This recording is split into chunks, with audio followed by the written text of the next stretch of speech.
14 सूरा अत-तौबा के आयत नंबर 93 तक चुम्मा बसे أعوذ بالله من الشيطان الرجيم بسم الله الرحمن الرحيم إنما السبيل على الذين يستأذنونك وهم أغنياء رضوا بأن يكونوا مع الخوالف وطبع الله على قلوبهم فهم لا يعلمون مرال سنينغاي دي ngarang gi makha chatharmi ko haidi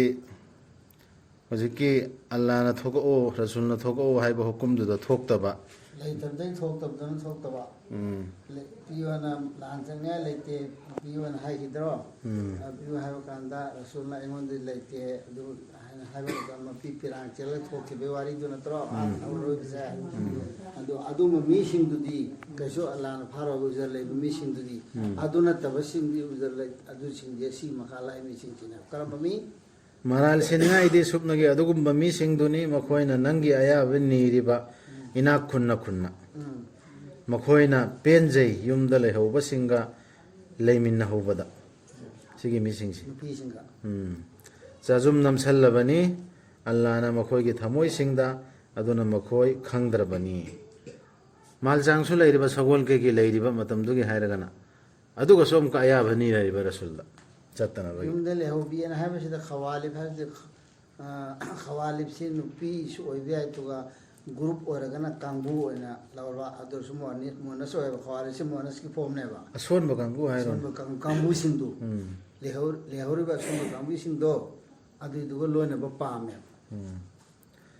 makhoina maram puthok to na haigani na khoida na khoina halak laba matamda makhoi gi manakta hayo maram amuk hairaranu kaido nungda so aikhoina na khoi bu thajararoi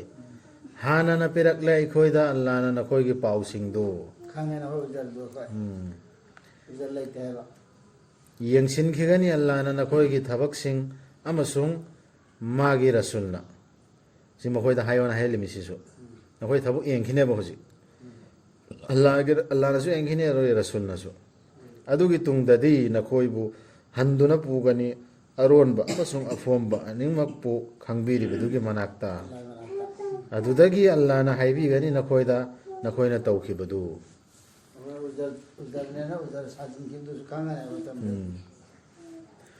si pumba si jawab pinapsi amo sida sigi aya sida su adum bayawri mi point fajaba makhoida paukhum pigidab dunya lanta isi makhoida heta paukhum du pinaraga sawal jawab tawmradana achumaran mukna haide kumna wana haide yaba ada Allah na paukhum pirane mohin tawkhidi ikho indi sira piro ya nang munafiq ni kafir ni du zakar da minang ana indi haira roya ko daibam do bahari sini nang na tawkhib du ki paukhum ada Allah na pirane sidi phong na khanga matung da ni si haili si makhoida di Allah na khanga amna dro rasulullah lainna gangudra Allah na hairatna si mi sing chin haibdu adu phawda ba khoida hayan deba nang du zaktar da mi hayona sabe ke ramda natra rasulda hayan deba ada Allah na khoi tawkhib dugi pirane tumaina hayo afaba tawra me phara pirani phata toram phata pirani wasakani makhoina Allah panduna nakhoina hankhiba matamda makha jathari loidri makhoigi manakta nakhoina leithokhinaba makhoigi manakta nakhoina leithokhinaba makhoidagi karisu haidana leithokhinaba hano komondegi haibnaba umji mukhonde thokhinaba kasu thijindadna tokhinaba wari do doraktana ba hayro lektana ba aduna leithorak lo makhoidagi to Allah na hairsi wari sangtharan hair misi leithorak lo makhoidagi ta sengnamak makhoisi tukat chaningai ni makhoigi changja phamdi jahannam ni sasti oina makhoina tan sinjakhiba adugi sigi dai ta si Allah ma thakta changi bi ron ma budra taba tu sana thamoi go ma ba kangune makhoina wasak ina khoida nakhoina makhoibu penbi na ba wasakna walla chadna khotna hairi midna tawi masum नखोइना मखोइबु पेलबसु अल्लाहनादि पेनबीबा लैते सिंगनबगा लोइना हाइबा इंदबा मीसिंग मखोइना हाइबसा थागदम pen खरसु अल्लाहनादि पेंद्रे अल्लाह के order में ngaktabdugin बदु सिंगदि यामना कनबनी फाजदबा अमसुंग तात तौबदा बदु सिनि याम कल्लिसि लवाई की मीसिंगदि याम काफिर ओइबदा मुनाफिक ओइबदा याम कन्न मुनाफिक ओइबना सुमने आलो अमसुंग हेन्ना बदु से लवाई देबा काबु दुबनेबा इखोइ सिरसु दम हेम फल लैदोरमि हां ऐसे हायरे नंको लवाई मिम खैन होना अब तौहिनी मपम दुगे हायरे से लवाई लेते अमसुंग हेन्ना खंगदबा या हेन्ना खंगदबा याना लैबनी पंखै सिंगदु अल्लाहना थादा बिरक्पा मागे रसूलदा अल्लाह दे खंगबनी सिंगबनी अल्लाह के हुकुम सिदु खंग बनते हो खंगदे खंगदबसिना याना ले मखोइ अल्लाह के हुकुम सिंग हुकुम थोकते बदु सिंगदुगी मनुंगदा यावरी मखोइना तौबा खर्चतु वाकोंग सेल ओइना लौबा सरकार खरा पीदो दान कई दंदी ओइना खल्लगा पीबा लौबा अदुगा ngaiduna leiba nakhoigi awa anagi pali makhoida dum tarak labani fattaba pali di allah di tabani khangbani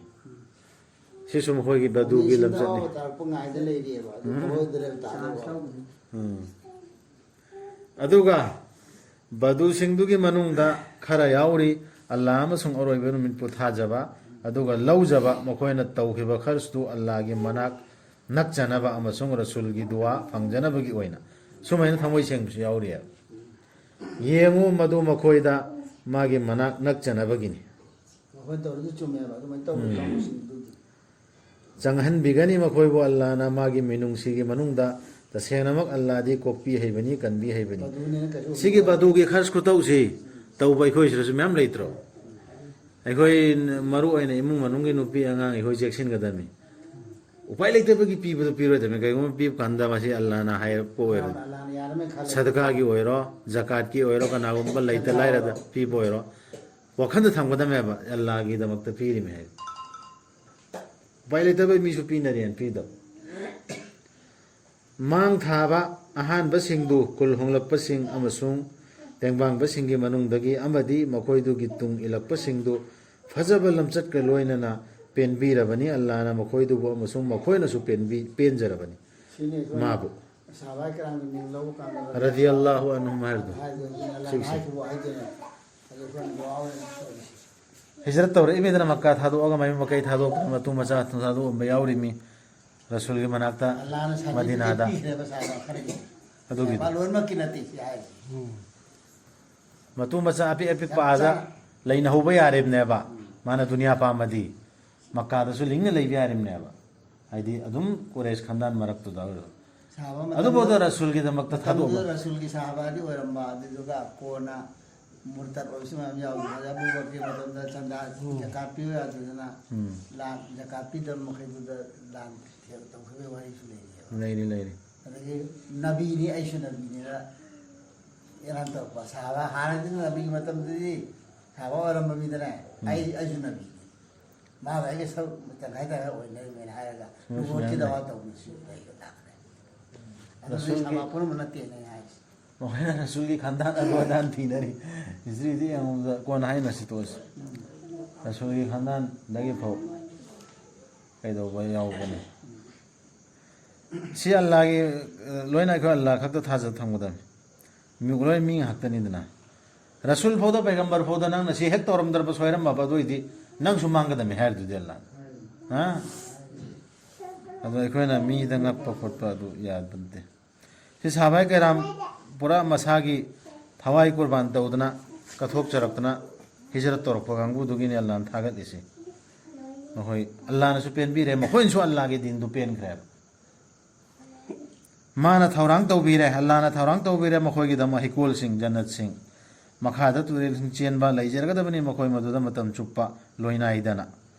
मदुनिया चौबा काना जब हाइबदो उनके साहबाई के नाम रसूल के दमकता अल्लाह के ऑर्डर के दमकता मैं मकई थादोक्तन लाखरिब सिंह ꯁꯨꯃꯥꯏꯅ ꯑꯩꯈꯣꯏꯁꯨ ꯇꯧꯔꯗꯤ ꯑꯩꯈꯣꯏꯁꯨ ꯑꯗꯨꯝ ꯐꯪꯗꯧꯔꯤꯅꯤ ꯑꯗꯨꯒ ꯅꯈꯣꯏꯒꯤ ꯑꯀꯣꯏꯕꯒꯤ ꯕꯗꯨꯁꯤꯡꯒꯤ ꯃꯅꯨꯡꯗꯒꯤ ꯈꯔꯗꯤ ꯇꯥꯠ ꯇꯧꯕꯁꯤꯡꯅꯤ ꯑꯔꯥꯕꯀꯤ ꯄꯥꯡꯄꯥꯡꯗ ꯂꯩꯔꯤꯕ ꯈꯔꯗꯣ ꯈꯔꯗꯤ ꯑꯗꯨꯗ ꯃꯨꯅꯥꯐꯤꯛ ꯉꯥꯛꯇꯅꯦꯕ ꯃꯨꯅꯥꯐꯤꯛ ꯃꯌꯥꯝ ꯂꯩꯌꯦꯕ ꯑꯁꯨꯝꯅꯅꯤ ꯃꯗꯤꯅꯥꯒꯤ ꯃꯤꯑꯣꯏ ꯈꯔꯁꯨ ꯃꯗꯤꯅꯥꯗꯁꯨ ꯑꯗꯨꯃꯥꯏꯅ ꯂꯩꯔꯤꯑꯕ ꯃꯈꯣꯏ ꯇꯥꯠ ꯍꯩꯅꯔꯕꯅꯤ ꯃꯇꯝꯗꯨꯒꯤ ꯑꯣꯏꯅ ꯄꯥꯟꯗ꯭ꯔꯗꯤ ꯀꯨꯔꯥꯟꯁꯤꯒ ꯑꯥꯔꯊ ꯁꯨꯡꯂꯩ ꯂꯩꯔꯣꯏꯕ ꯑꯗꯨꯗꯅꯦ ꯃꯈꯣꯏꯗ ꯊꯥꯔꯛꯏꯕꯇ꯭ꯔꯣ ꯃꯈꯣꯏꯗꯅꯦꯕ ꯉꯥꯡꯉꯤꯁꯤ ꯃꯈꯣꯏ ꯇꯥꯠ ꯍꯩꯅꯔꯕꯅꯤ ꯍꯥꯏꯗꯤ ꯅꯤꯐꯥꯛ ꯊꯣꯛꯇꯧꯁꯦ ꯍꯩꯅꯔꯦꯕ ꯑꯣ ꯃꯨꯍꯝꯃꯗ ꯁꯜꯂꯜꯂꯥꯍꯨ ꯑꯂꯩꯍꯤ ꯋꯁꯜꯂꯝ ꯅꯪꯅꯗꯤ ꯈꯪꯗꯦ ꯃꯈꯣꯏꯕꯨ ꯑꯩꯈꯣꯏꯗꯤ ꯈꯪꯉꯦꯕ ꯑꯩꯈꯣꯏꯅꯗꯤ ꯈꯪꯉꯦ ꯃꯈꯣꯏꯕꯨ ꯇꯨ ꯑꯜꯂꯥꯍꯅ ꯔꯁꯨꯜꯗ ꯍꯥꯏꯔꯤ ꯂꯥꯛꯀꯅꯤ ꯍꯥꯏꯕꯗꯨꯅꯦꯕ ꯔꯁꯨꯜꯗ ꯍꯥꯏꯔꯤ ꯃꯗꯤꯅꯥꯗꯁꯨ ꯂꯩꯔꯤ ꯀꯥꯡꯕꯨꯗꯣ ꯑꯜꯂꯥꯍꯅꯗꯤ ꯈꯪꯉꯦꯕ ꯑꯗꯨ ꯔꯁꯨꯜꯅꯗꯤ ꯈꯪꯗꯦꯕ ꯋꯥꯔꯛꯀꯅꯤ ꯑꯩꯈꯣꯏꯅ ꯃꯈꯣꯏꯕꯨ ꯑꯅꯤꯔꯛ ꯇꯥꯏꯕꯪꯁꯤda ꯑꯗꯨꯗꯒꯤ ꯍꯜꯍꯜꯂꯒꯅꯤ ꯃꯈꯣꯏꯕꯨ ꯑꯆꯧꯕ ꯗꯟꯗꯤ ꯑꯃꯗ ꯌꯥꯝ ꯁꯥꯊꯤꯕ ꯗꯟꯗꯤꯅꯤ ꯄꯤꯗꯧꯔꯤꯁꯤ ꯃꯈꯣꯏꯅ ꯋꯥꯔꯛꯈ꯭ꯔꯦ ꯃꯇꯝꯗꯨꯗ ꯂꯥꯜ ꯑꯅꯤ ꯑꯍꯨꯝ ꯊꯦꯡꯅꯈ꯭ꯔꯕꯗꯣ ꯇꯥꯏꯕꯪꯗꯁꯨ ꯋꯥꯔꯛꯈ꯭ꯔꯦꯗꯅ ꯂꯥꯟ ꯊꯦꯡꯅꯈ꯭ꯔꯦꯗꯅ ꯑꯗꯨꯗꯒꯤ ꯀꯔꯤꯗꯁꯨ ꯑꯗꯨ ꯃꯇꯨꯡꯗ ꯃꯥꯗꯨ ꯂꯣꯏꯗ꯭ꯔꯥꯁꯨ ꯂꯣꯏꯔꯣꯏꯕ ꯑꯥꯗꯁꯨ ꯑꯆꯧꯕ ꯗꯟꯗꯤ ꯑꯗꯨꯒ ꯑꯇꯩꯁꯨ ꯂꯩ ꯃꯈꯣꯏꯒꯤ ꯃꯔꯥꯜꯁꯤꯡ ꯌꯥꯖꯔꯕ ꯃꯁꯥꯅ ꯃꯔꯥꯜ ꯌꯥꯖꯔꯕꯁꯨ ꯑꯇꯩꯁꯨ ꯂꯩꯔꯤꯌꯦ ꯃꯈꯣꯏꯅ ꯌꯥꯟꯁꯤꯜꯂꯤ ꯑꯐꯕ ꯊꯕꯛꯇ ꯑꯇꯣꯞꯄ ꯑꯃ ꯃꯗꯨꯗꯤ ꯐꯠꯇꯕꯁꯤ ꯀꯔꯤꯅꯣ ꯃꯃꯥꯡꯒꯤ ꯂꯥꯟꯁꯤꯡꯗꯗꯤ ꯁꯔꯨꯛ ꯌꯥꯈꯤꯕ ꯑꯗꯨꯕꯨ ꯇꯕꯨꯛꯀꯤ ꯈꯣꯡꯆꯠꯇꯗꯤ ꯂꯩꯊꯗꯨꯅ ꯂꯩꯍꯧꯕ ꯑꯩꯈꯣꯏꯁꯨ ꯅꯁꯤꯍꯠ ꯂꯧꯕ ꯌꯥꯏ ꯁꯤꯗ ꯀꯩꯅꯣ ꯅꯁꯤꯍꯠ ꯂꯧꯒꯗꯕ ꯉꯥꯛꯇꯅꯤ ꯂꯣꯏꯅꯃꯛ ꯑꯗꯨꯅꯤ ꯍꯣꯏꯅꯦ ꯃꯐꯝꯗꯨꯕꯨꯗꯤ ꯄꯥꯜꯂꯤꯃꯦ ꯑꯗꯣ ꯑꯩꯈꯣꯏꯁꯨ ꯑꯍꯥꯟꯕꯗꯗꯤ ꯔꯁꯨꯜꯅ ꯑꯜꯂꯥꯍꯅ ꯍꯥꯏꯕꯗꯨ ꯇꯧꯔꯨꯔꯦ ꯊꯕꯛꯁꯤ ꯑꯜꯂꯥꯍꯒꯤ ꯑꯣꯔꯗꯔꯗꯨ ꯏꯜꯂꯨꯔꯦ ꯀꯣꯟꯅ ꯑꯃ ꯂꯥꯛꯄꯗꯅ ꯑꯩꯈꯣই ꯃꯔꯤ ꯃꯇꯥ ꯌꯥꯎꯔꯦꯅ ꯍꯦꯛ ꯂꯩꯊꯧꯕ ꯆꯞ ꯃꯥꯟꯅꯗ꯭ꯔꯣ ꯁꯤꯗꯤ ꯑꯩꯈꯣꯏ ꯃꯤ ꯌꯥꯎꯔꯤꯍꯦ ꯂꯩꯊꯧꯔꯗꯤ ꯑꯗꯨꯒ ꯑꯇꯩꯁꯨ ꯂꯩ ꯃꯈꯣꯏꯒꯤ ꯃꯔꯥꯜꯁꯤꯡ ꯌꯥꯖꯔꯕ ꯃꯈꯣꯏꯅ ꯌꯥꯟꯁꯤꯜꯂꯤ ꯑꯐꯕ ꯊꯕꯛꯇ ꯍꯥꯏꯗꯤ ꯍꯥꯟꯅꯗꯤ ꯇꯧꯈ꯭ꯔꯕ ꯑꯇꯣꯞꯄ ꯑꯃ ꯃꯗꯨꯗꯤ ꯐꯠꯇꯕ ꯌꯥꯟꯁꯤꯜꯂꯦ ꯃꯊꯪꯒꯤꯗ ꯃꯁꯥꯅꯁꯨ ꯈꯟꯖꯩꯌꯦꯕ ꯈꯪꯉꯦ ꯍꯥꯏꯁꯨ ꯍꯥꯏꯌꯦꯕ ꯑꯗꯨꯒ ꯂꯣꯏꯅ ꯊꯕꯛꯁꯨ ꯇꯧꯔꯤꯑꯕ ꯈꯔꯁꯨ ꯂꯩꯌꯦꯕ ꯑꯣꯏꯕꯁꯨ ꯌꯥꯏ ꯃꯈꯣꯏꯗ ꯑꯜꯂꯥꯍ ꯀꯣꯛꯄꯤꯕ ꯌꯥꯏ ꯑꯜꯂꯥꯍꯅ ꯑꯣꯟꯁꯤꯟꯕꯤꯔꯛꯄ ꯃꯈꯣꯏꯗ ꯅꯨꯡꯁꯤꯅ ꯇꯁꯦꯡꯅꯃꯛ ꯑꯜꯂꯥꯍꯗꯤ ꯀꯣꯛꯄꯤ ꯍꯩꯕꯅꯤ ꯀꯟꯕꯤ ꯍꯩꯕꯅꯤ ꯍꯧꯖꯤꯛꯀꯤ ꯑꯇꯣꯞꯄ ꯃꯊꯪꯒꯤꯗ ꯆꯠꯂꯨꯗꯕ ꯀꯥꯡꯕꯨꯁꯦ ꯁꯤ ꯑꯜꯂꯥꯍꯅ ꯀꯣꯛꯄꯤꯕꯁꯨ ꯌꯥꯏꯑꯕ ꯀꯣꯟꯅ ꯆꯨꯝꯊꯣꯔꯛꯑꯗꯤ ꯀꯣꯛꯀꯗꯕꯅꯤ ꯑꯩꯈꯣꯏꯁꯨꯅꯤ ꯑꯗꯨ ꯃꯃꯥꯡꯒꯤ ꯑꯍꯥꯟꯕꯒꯤ ꯑꯌꯥꯠꯇꯁꯨ ꯑꯗꯨ ꯍꯥꯏꯈꯤꯌꯦ ꯃꯈꯣꯏꯒꯤ ꯌꯦꯡꯈꯤꯅꯦꯅ ꯑꯍꯥꯟꯕꯒꯤ ꯃꯨꯅꯥꯐꯤꯛ ꯀꯥꯡꯕꯨꯗꯁꯨ ꯑꯜꯂꯥꯍꯅ ꯍꯥꯏꯈꯤꯕꯗꯨꯗꯤ ꯃꯈꯣꯏꯒꯤ ꯃꯇꯝ ꯌꯦꯡꯈꯤꯅꯦꯅ ꯑꯗꯣ ꯑꯗꯨꯝ ꯅꯤꯐꯥꯛꯇꯨꯔ ꯂꯩꯔꯗꯤ ꯗꯟꯗꯤꯗꯤ ꯐꯪꯒꯅꯤꯗꯅ ꯂꯧ ꯑꯣ ꯃꯨꯍꯝꯃꯗ ꯁꯜꯂꯜꯂꯥꯍꯨ ꯑꯂꯩꯍꯤ ꯋꯁꯜꯂꯝ ꯃꯈꯣꯏꯒꯤ ꯃꯔꯜ ꯃꯊꯨꯝꯁꯤꯡꯗꯒꯤ ꯁꯗꯀꯥ ꯑꯗꯨꯅ ꯅꯪꯅ ꯁꯦꯡꯗꯣꯛꯄꯤꯅꯕ ꯃꯈꯣꯏꯒꯤ ꯃꯄꯥꯟꯕꯨꯁꯨ ꯑꯃꯁꯨꯡ ꯃꯈꯣꯏꯒꯤ ꯃꯅꯨꯡꯕꯨꯁꯨ ꯍꯧꯖꯤꯛꯀꯤ ꯀꯥꯡꯕꯨꯗꯨꯅ ꯑꯗꯨ ꯁꯦꯡꯅꯕ ꯃꯁꯥꯗꯨ ꯁꯦꯡꯅꯕ ꯍꯥꯏꯗꯤ ꯏꯃꯥꯟꯒꯤ ꯋꯥꯐꯝꯗꯨ ꯁꯦꯡꯅꯕ ꯑꯐꯕ ꯊꯕꯛ ꯇꯧꯅꯤꯡꯉꯛꯄ ꯃꯔꯝ ꯑꯗꯨ ꯑꯣꯏꯒꯅꯦꯕ ꯗꯔꯀꯥꯔ ꯖꯀꯥꯠꯁꯤ ꯄꯤꯊꯣꯛꯑꯗꯤ ꯑꯗꯨ ꯁꯦꯡꯗꯣꯛꯅꯕꯒꯤꯗꯃꯛꯇꯅꯦꯕ ꯑꯗꯨꯒ ꯁꯜꯂꯤ ꯑꯂꯩꯍꯤꯝ ꯑꯗꯨ ꯃꯈꯣꯏꯒꯤꯗꯃꯛꯇ ꯗꯨઆꯁꯨ ꯇꯧ ꯑꯗꯨꯒ ꯅꯤꯖꯧ ꯑꯜꯂꯥꯍꯒꯤ ꯊꯧꯖꯥꯜ ꯃꯈꯣꯏꯒꯤꯗꯃꯛ ꯇꯁꯦꯡꯅꯃꯛ ꯅꯪꯅ ꯍꯥꯏꯖꯔꯛꯄꯗꯨ ꯄꯣꯊꯥꯖꯅꯕꯒꯤ ꯃꯔꯝꯅꯤ ꯃꯈꯣꯏꯒꯤ ꯌꯥꯝ ꯁꯥꯟꯇꯤ ꯑꯣꯏꯕ ꯄꯨꯛꯅꯤꯡꯗ ꯔꯁꯨꯜꯅ ꯗꯨआ ꯇꯧꯈ꯭ꯔꯦ ꯑꯜꯂꯥꯍꯗꯤ ꯇꯥꯕꯅꯤ ꯈꯪꯕꯅꯤ ꯍꯧꯖꯤꯛꯀꯤ ꯅꯤꯐꯥꯛ ꯀꯥꯡꯕꯨꯗ ꯆꯠꯂꯨꯔꯤꯕ ꯀꯥꯡꯕꯨꯗꯨꯒꯤꯗꯃꯛꯇꯅꯦꯕ ꯑꯜꯂꯥꯍꯒꯤ ꯔꯁꯨꯜꯗ ꯑꯜꯂꯥꯍꯅ ꯍꯥꯏꯔꯤꯁꯤ ꯃꯈꯣꯏꯅ ꯁꯗꯀꯥ ꯄꯤꯔꯛꯑꯁꯨ ꯂꯧꯋꯕ ꯍꯥꯏꯗꯤ ꯃꯈꯣꯏꯗ ꯑꯗꯨꯏꯗꯨꯅ ꯂꯝꯕꯤ ꯑꯃ ꯑꯣꯏꯗꯣꯔꯤꯃꯤꯗꯅ ꯑꯗꯨꯗꯩ ꯗꯨआꯁꯨ ꯇꯧꯅ ꯃꯈꯣꯏ ꯄꯣꯊꯥꯖꯅꯕ ꯍꯔꯥꯎꯖꯅꯕ ꯔꯁꯨꯜꯅ ꯑꯩꯈꯣꯏꯒꯤꯗꯃꯛꯇ ꯗꯨआ ꯇꯧꯕꯤꯔꯝꯃꯦꯅ ꯍꯥꯏꯔꯗꯤ ꯑꯩꯈꯣꯏꯁꯨ ꯑꯗꯨꯏꯗ ꯗꯨआ ꯇꯧꯕꯤꯔꯝꯃꯦ ꯍꯥꯏꯕꯁꯤ ꯑꯩꯈꯣꯏꯅ ꯍꯔꯥꯎ ꯐꯣꯡꯗꯣꯛꯀꯗꯕ ꯄꯨꯛꯅꯤꯡꯗ ꯁꯥꯟꯇꯤ ꯑꯣꯏꯒꯗꯕꯅꯤ ꯔꯁꯨꯜꯅ ꯗꯨआ ꯇꯧꯔꯝꯃꯦ ꯔꯁꯨꯜꯅ ꯍꯥꯏꯔꯤꯕ ꯊꯕꯛꯁꯤꯡꯗꯨ ꯇꯧꯕꯒ ꯂꯣꯏꯅꯅ ꯊꯕꯛ ꯑꯣꯏꯅꯁꯨ ꯇꯧꯕ ꯑꯗꯨꯒ ꯄꯨꯛꯅꯤꯡꯗꯁꯨ ꯁꯥꯟꯇꯤ ꯑꯣꯏꯅ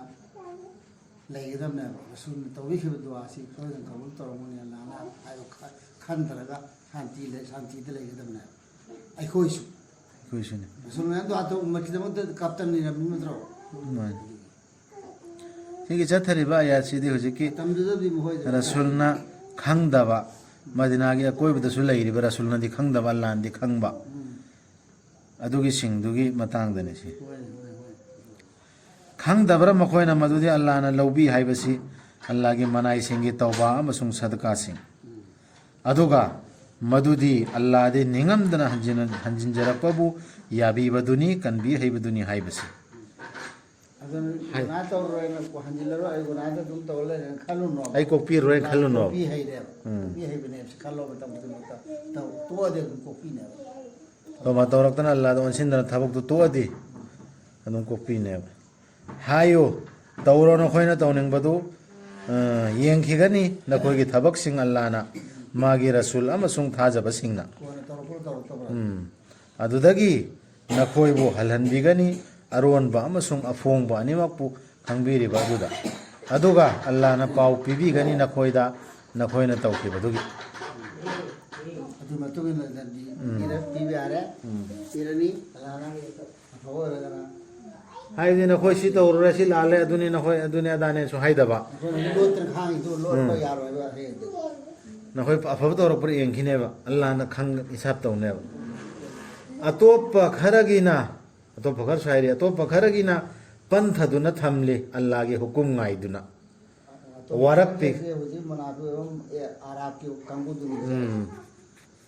वरप्पि गद्रा माना हाइदि अल्लाह ना मखोइ बु नत्रगा नुंगसिना उनसिन बिगद्रा अल्लाह ना मखोइदा अल्लाह दि खंगबनि सिंगबनि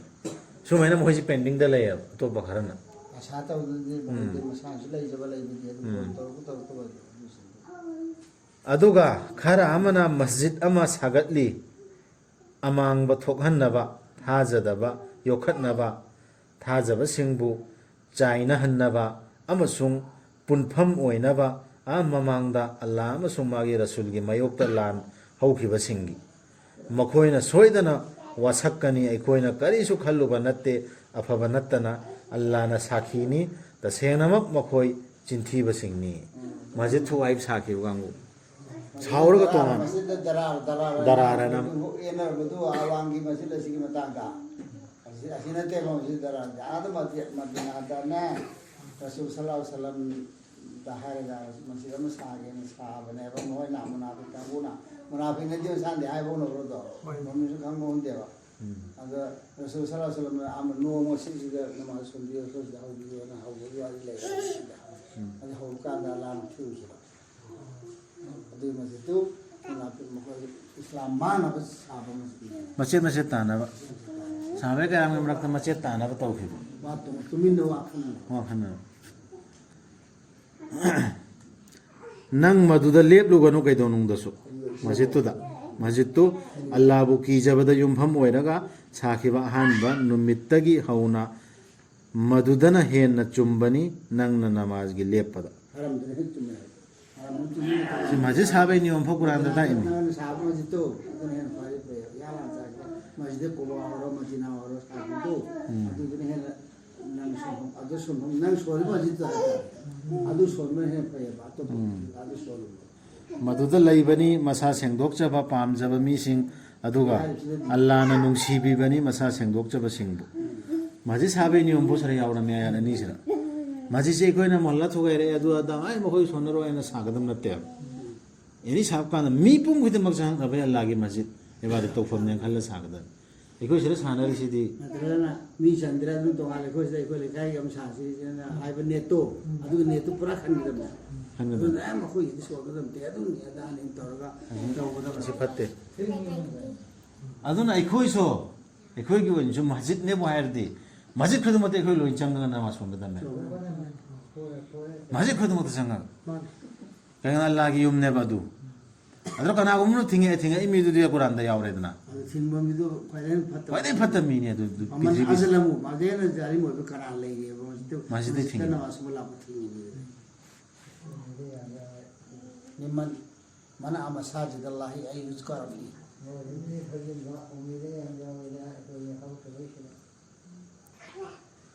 अदु ओइरबदी अल्लाह बु की जबदा युमफम ओइदुना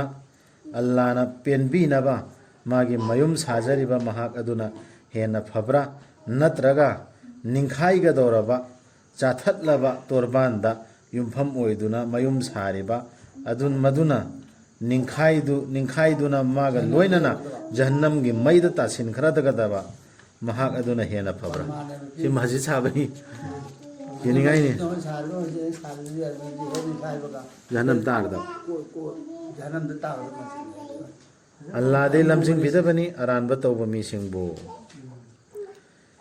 ꯁꯨꯡꯂꯦꯞ ꯂꯦꯞꯂꯣꯏ ꯃꯈꯣꯏꯅ ꯁꯥꯖꯈꯤꯕ ꯃꯈꯣꯏꯒꯤ ꯌꯨꯝꯗꯨꯅ ꯃꯈꯣꯏꯒꯤ ꯊꯃꯣꯏꯁꯤꯡꯗ ꯆꯤꯡꯅꯕ ꯄꯣꯛꯍꯟꯕ ꯃꯗꯨꯅ ꯃꯈꯣꯏꯒꯤ ꯊꯃꯣꯏꯁꯤꯡꯕꯨ ꯃꯆꯦꯠ ꯃꯆꯦꯠ ꯀꯥꯏꯍꯟꯕ ꯅꯠꯇꯅ ꯑꯜꯂꯥꯗꯤ ꯈꯪꯕꯅꯤ ꯁꯤꯡꯕꯅꯤ ꯏꯃꯩ ꯃꯁꯤ ꯌꯥꯝ ꯀꯤꯅꯤꯡꯉꯥꯏꯅꯦ ꯑꯗꯨꯃꯥꯏꯅ ꯁꯥꯈꯤꯕ ꯃꯁꯖꯤꯠꯇꯣ ꯑꯗꯨꯗ ꯂꯩꯔꯤꯕ ꯃꯤꯁꯤꯡꯗꯣ ꯃꯣꯏ ꯊꯃꯣꯏꯁꯤ ꯍꯌꯦꯡꯐꯥꯎ ꯃꯆꯦꯠ ꯃꯆꯦꯠ ꯀꯥꯏꯕꯁꯤ ꯂꯦꯞꯄꯣꯏ ꯑꯗꯨꯝ ꯃꯤꯁꯤ ꯆꯩꯈꯥꯏꯔꯛꯀꯗꯧꯔꯤꯕꯅꯤ ꯏꯃꯥꯟꯅꯗꯅ ꯃꯣꯠ ꯃꯥꯟꯅꯔꯛꯑꯣꯏꯕ ꯑꯗꯨꯝ ꯑꯗꯣ ꯑꯩꯈꯣꯏ ꯃꯁꯖꯤꯠꯁꯤꯡꯁꯤꯗ ꯈꯨꯗꯝ ꯁꯨꯝꯕ ꯃꯌꯥꯝ ꯐꯪꯕ꯭ꯔꯣ ꯂꯩꯗꯤ ꯌꯥꯝ ꯍꯥ ꯂꯩꯔꯤ